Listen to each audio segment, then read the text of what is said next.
Dalawang truck naman, armored van at dalawang motorsiklo nagkarambola sa National Highway sa San Jose, Northern Samar. Dalawa po ang sugatan. RH34 Jane Galit Bantayan sa detalye. Jane. Nagkarambula naman sa daan sa National Highway ng Maragagwadahan sa Northern Samar ang 5 sasakyan. Nangyari ito kahapon ng hapon.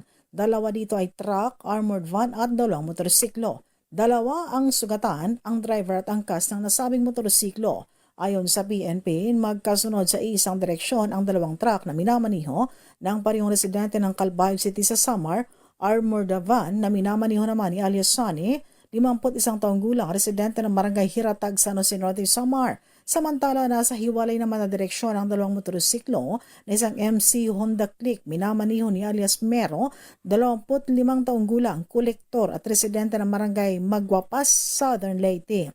Angkas nitong isang nakilalang si alias Gio, 25 taong gulang, isa ring kolektor at residente ng Barangay Punta, Libangon, Southern Leyte.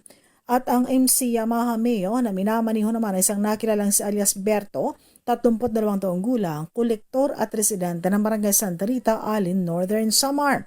Nangyari ang nasabing aksidente ayon sa report ng BNP nang biglang mag-overtake sa kasabay ng dalawang truck ang armored van habang ang direksyon ay papuntang Katarman.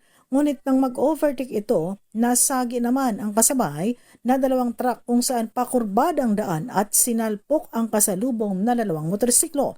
Ang driver ng motorsiklo nawala ng malay, nakakitaan ng bakas ng dugo, malakas ang impact sa pagkakasalpok at tumilapon ang nasabing driver at angkas nito dahilan ng kanilang mga sugat sa katawan. Agad naman ay sinugod ang mga ito sa Northern Samar Provincial Hospital. Samantala, ligtas naman ang driver ng armored van, dalawang driver ng truck at driver ng isa pang motorsiklo.